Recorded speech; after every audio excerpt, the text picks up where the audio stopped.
Hello everyone, good morning. We are going to discuss about the issues in knowledge representation. But before anything else, I would like to take this opportunity to tell those people who are watching this video to never give up, especially to my classmates and batchmates. Um, I know every one of us is struggling in this pandemic, in this online class, but just keep moving forward. All of us are a part of something larger than yourself. We will not let a global pandemic stop any of us from becoming who we want to be in the future. Give everything that you can, never give up, stay positive, strong and healthy and resilient. So let's get back to the topic. So first we'll tackle what is knowledge representation. Then next is the issues. So what is knowledge representation? Representation in EI describes the representation of knowledge. It is the study of how the beliefs, intentions, and judgments of an intelligent agent can be expressed suitably for automated reasoning. It is responsible for representing information about the real world so that the computer can understand and utilize this knowledge to solve the complex real-world problems. So here are the issues that arise while using knowledge representation. First is important attributes, the relationship among attributes, choosing granularity of representation, presenting set of objects, and lastly, defining right structure as needed. First, important attributes. Any attributes of objects are so basic that they occur in almost every problem domain.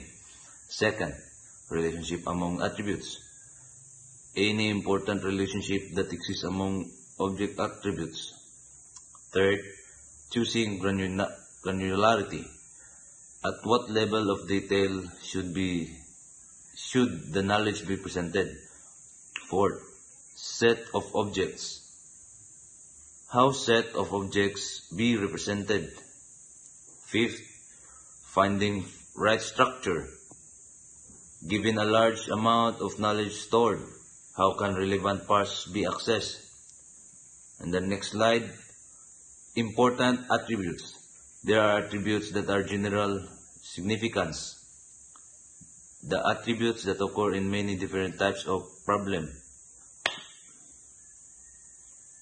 First, instance, and the second, ISA. It is important because it supports property inheritance.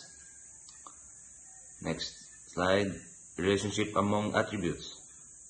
This is the attributes that describes objects or entities. And properties like relationship among attributes, inverses, an ISA hierarchy of attributes, technique for reasoning about values, and the single valued attributes. Next slide, inverses. Entities in the world are related to each other in many different ways.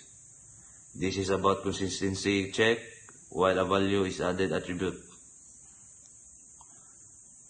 Next, an ISA hierarchy.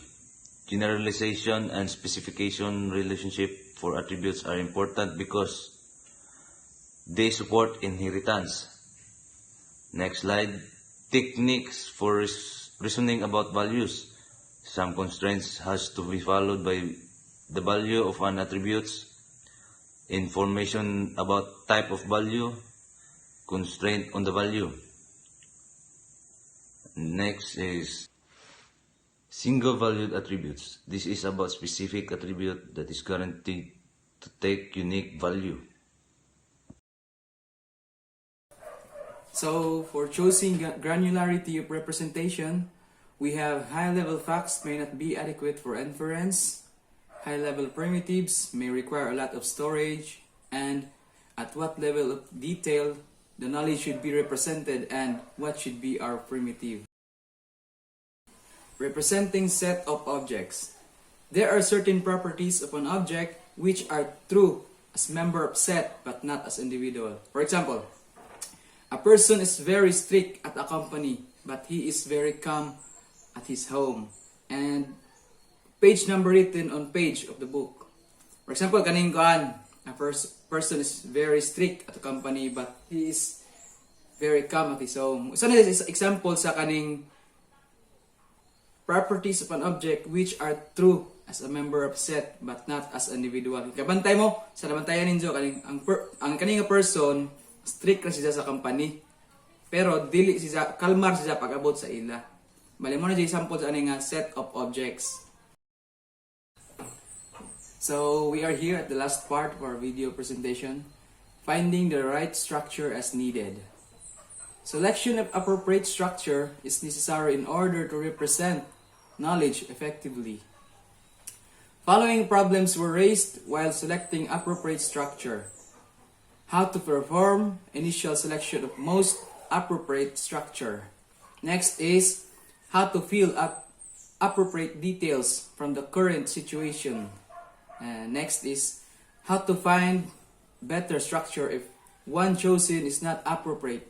And the last one is what to do if none of the available structure is appropriate. So that would be all. Thank you and God bless.